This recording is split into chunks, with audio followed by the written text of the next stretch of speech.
Have you ever found yourself scrolling through social media, seeing people talk about the stock market and wondering what it's all about? Or perhaps you've heard stories of people making a fortune from buying and selling stocks, but have no idea where to start. If that sounds like you, you're not alone. The stock market can seem daunting, especially if you're new to investing. But don't worry, in this video we're going to break down the basics of the stock market in a way that's easy to understand. By the end of this video, you'll have a better understanding of the stock market and will be ready to take your first steps towards investing.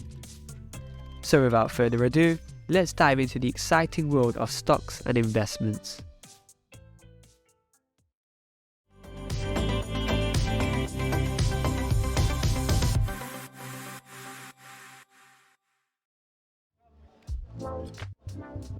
The stock market, also known as the equity or share market, is a place where buyers and sellers can trade stocks, also known as shares, of publicly listed companies.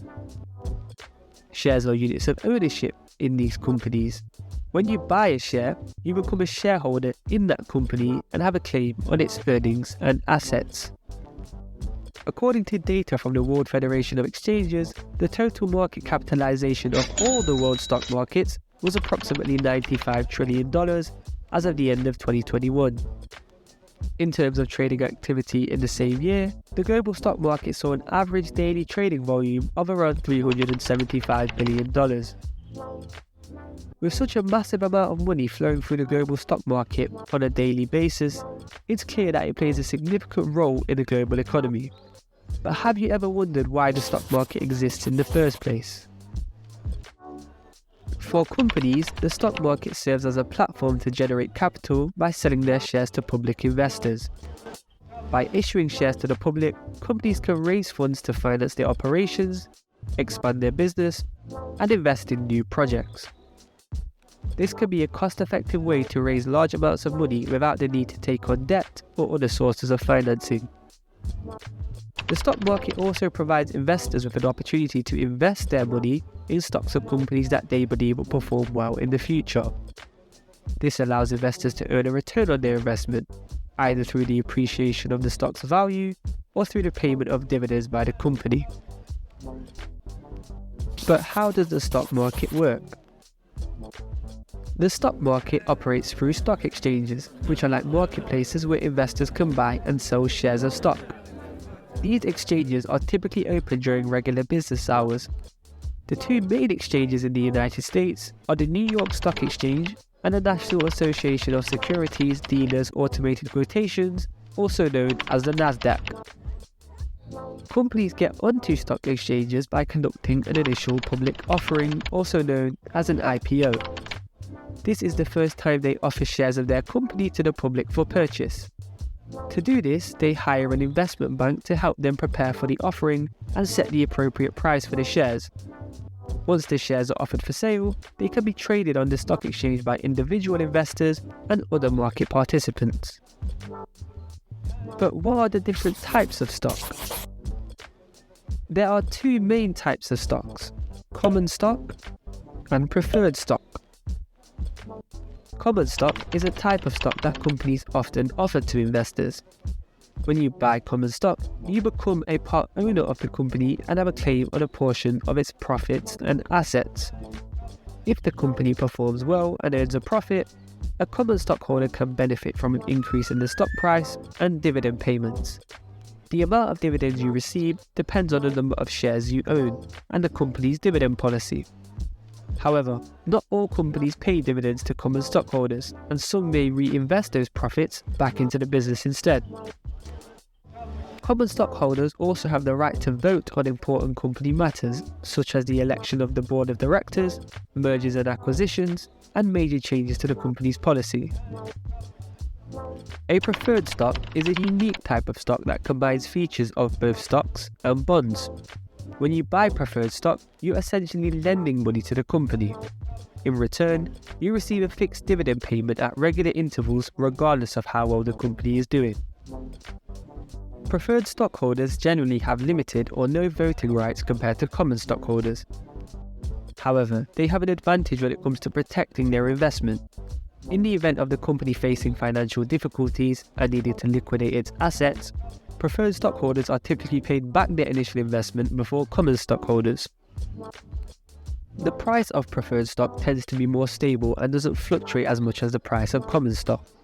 While you may receive a fixed dividend payment for as long as you hold the shares, it's unlikely you'll see a significant increase in the value of your investment, even if the company's stock price rises over time. However, it's worth noting that some types of preferred stock have a conversion option. This means that they can be converted into common stock at a predetermined price or ratio. If the company's stock price rises significantly, the conversion feature allows preferred stockholders to benefit from the price appreciation. It is important to remember that each company may have its own rules and conditions for common and preferred stock, so it is a good idea to do your research and read the company's information document to gain a better understanding before making an investment decision. How does a stock price move? The price of a stock goes up or down based on how many people want to buy it and how many people want to sell it. As mentioned earlier, think of it like a marketplace. The highest price a buyer is willing to pay is called the bid price, and the lowest price a seller is willing to accept is called the ask price. The bid-ask spread is the terminology used to describe the difference between the highest bid price and the lowest ask price. When more people want to buy a stock, the bid price goes up because buyers are willing to pay more.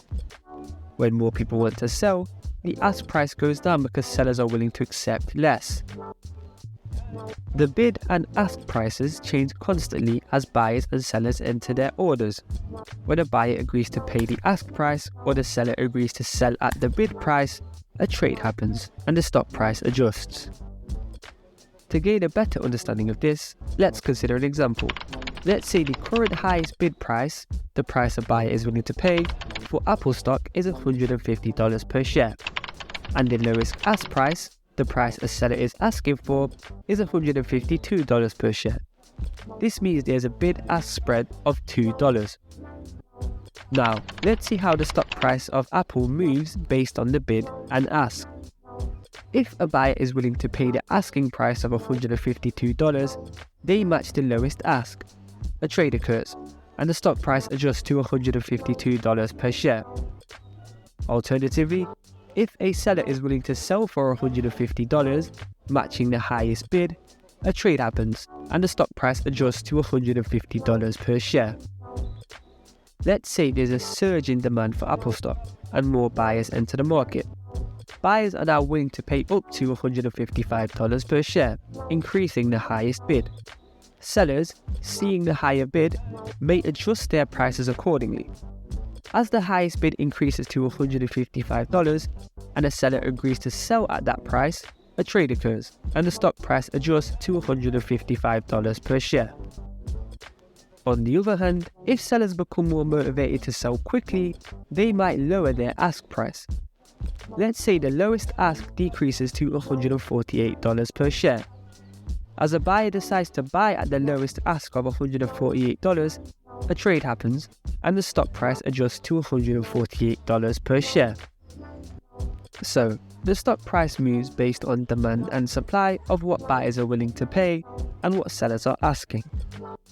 This can be influenced by many factors, such as the company's financial performance, industry trends, news events, and much more.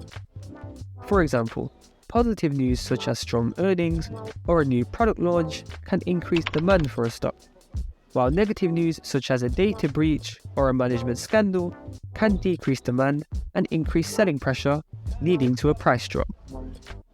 Additionally, the stock price can be affected by market dynamics such as the level of interest rates, the performance of other stocks in the same sector, and the overall sentiment of the market. It's vital to note that buying stocks comes with risk, and it's essential to do your research and understand the risks involved before making any investment decision. It's also a good idea to consult with a financial advisor or professional if you're unsure or need guidance on selecting stocks to invest in. So, that's all for today's video on the stock market. We hope you found this information helpful in understanding what the stock market is and how it works. If you have any questions or comments about the stock market, please feel free to leave them in the comments section below. And if you found this video informative, please give it a thumbs up and subscribe to our channel for more educational content. Thanks for watching, and we'll see you in the next video.